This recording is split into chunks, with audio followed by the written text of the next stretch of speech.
Hello, I'm the Galladeiator, and just a few days ago, I had finished watching the 2005 revival series of Doctor Who for the very first time. You might be thinking, what? You haven't seen Doctor Who before? Listen, it's not my fault I'm a contrarian. While never watching it, the show was oddly a big part of my life. From having a TARDIS lunchbox to my dad and best friend constantly praising the show when episodes of Tennant's era were releasing. The story as to how I was pushed into watching the show goes back to December of last year. I'm in a youth theatre group, and every Tuesday when we would come together, there was one member who would find a way to talk about the show. She is... Marade. Marmalade? Marade. I love Doctor Who, bye! On December 13th, 2022, we had a winter sharing and she was able to recite one of the 11th Doctor's speeches, The Rings of Eccleston. I really hope I pronounced that correctly. Honestly, she's a good actress, and despite not knowing what the f*** was going on, I was like, oh shit. This shit is crazy. My interest was intrigued. Remember the best friend I mentioned before? Okay, can I get a spare? Can I get a spare? Can you? I'm asking you. I give you permission. That is excellent.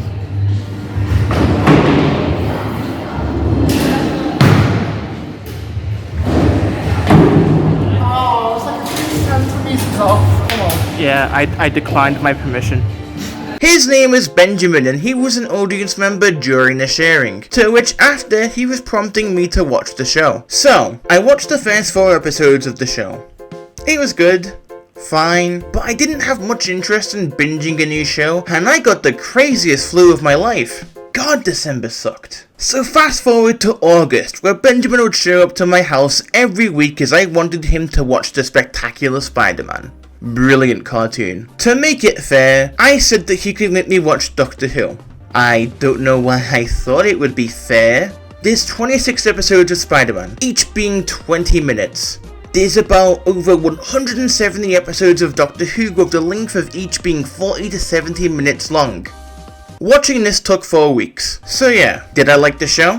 Yes! I surprisingly loved it! Surprisingly, because I don't care about aliens and general sci-fi.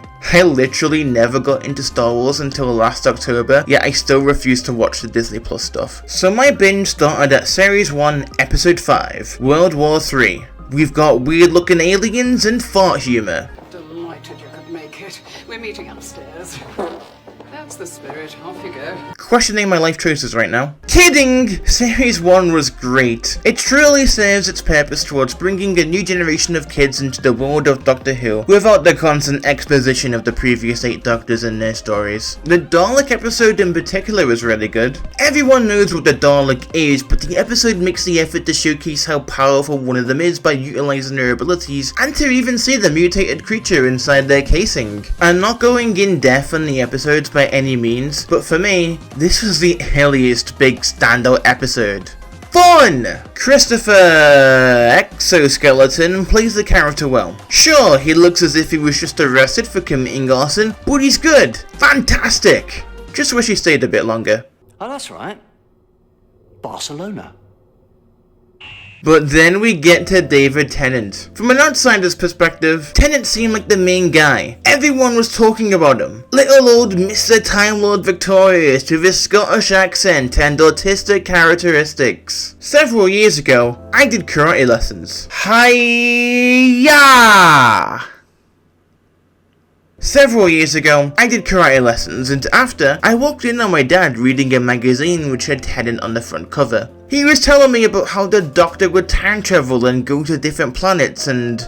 galaxies. You know who else has travelled to galaxies? Super Mario. I argued in my position that Mario can beat the Doctor. After watching the show, I still believe this. The Doctor is a pacifist. He wouldn't kill Mario. Mario's morals are unknown given that he's shown no mercy when it comes to allowing his worst enemy drowning in lava. Do you think if the Master was falling into a volcano that the Doctor wouldn't help them? They would. Would Mario? No! Blanklessly staring. The Doctor can regenerate whenever he's about to die. Regenerating does result in him changing his cellular body, which includes a new face, voice, taste buds, and altered characteristics. If Mario dies... Oh no! Game over. Until you restart at the next checkpoint and BOOM! There's another f***ing Mario! How did he get there? Oh, I'm going to close this debate with the concept that while Mario can grow giant, the Doctor would probably still win by talking their way out of it. That's what the 11th does. Enter Matt Smith. Honestly, he's my favourite Doctor. Ooh boy! Presents himself well with children, practically stopped the dysfunctioning couple from being dysfunctional? Toxic? Dysfunctional? The 11th hour is a perfect Doctor introduction episode. Tennant says the Christmas invasion was also great as they used Rose as an audience surrogate for getting used to a new actor as the Doctor. The 11th hour uses its opening by introducing a new companion as a little girl while we get a montage of them just vibing. Eating food. The beginning of the episode was just fun. I remember being so concerned about the fictional character of Amelia Pond, given the clues that I know she's gonna be older, given, Karen Gillan exists. But also it felt like the music was cluing into the idea that something is off and it's not solely the blatant cracked wall. Oh my god! It's Arthur Darvill! He's such a baby face. Later he stars in what is basically DC Comics' response to the show, which is a team of superheroes who time travel. The show is called Legends of Tomorrow. It's fun! They were clearly inspired by Doctor Who.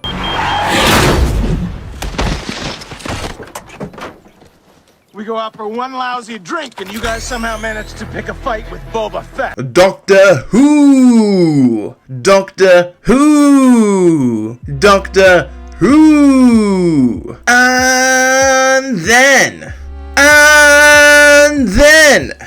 God, the amount of times I've watched the Pandora speech is insane. If I was in that ship, I also wouldn't shoot him. I want to see what else comes on that little face hole above his chinny chin chin. Please don't change. Now we are at the 12th Doctor, Peter Capaldi. Old man. Good man? Is he a good man? Yes, he was good, but the way they went about introducing him was kind of messed up. When 10th regenerated, that shit was so cool. Powerful f***ing music and then kablamo! Music shifted as we see Matt Smith feeling himself. As we see Matt Smith checking himself out to get an idea as to what he looks like. And then another kablamo! The TARDIS is crashing! Geronimo! I never expected them to go more ambitious for future generations because 10's farewell at that point was big and special. And while I find 11's final episode fine, the 50th anniversary special just blatantly shows an extreme close-up of Capaldi's face. It takes away from the tension of the regeneration as they just force it. No hurrah. Like, I'm sad that Smith is gone, but now I kind of feel quickly rushed into Capaldi. And while it is fun that he talks about his kidneys and doesn't know how to fly the TARDIS, not fully hooked. But I do understand that this probably was hype when the episode was new. I swear to God, I stopped watching for a few days. I had to wait until Benjamin was able to come over so we could start Series 8. So Doctor Who. Hey Benjamin, so what's that creature? It is a Dalek. A Garlic? Dalek. A Garlic? Oh, so that's why vampires don't like them. It is the most dangerous creature in the universe. What's its catchphrase? Exterminate.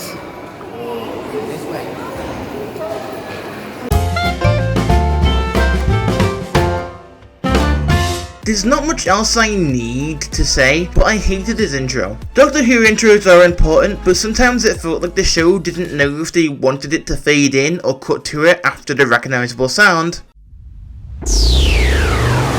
The visual style is good though, grinding gears to resemble the insides of a clock tower. Fun, imaginative, creative. Those are the 3 words that I use to describe paint. Poor Bill. Didn't get enough time to stand out. Don't worry. At least you're not dyspraxic icon Ryan Sinclair. 12th regenerating into the 13th Doctor was cool. It reminded me of 10 regenerating into 11, but we didn't get to see much of 13's character yet, and instead she fell out of the TARDIS, falling so far down.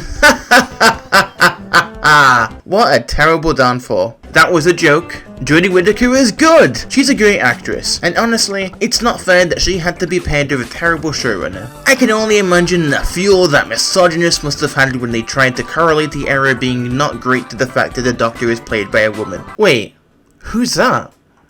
Oh my God! It's do do do do do do do do do do do do do do do do do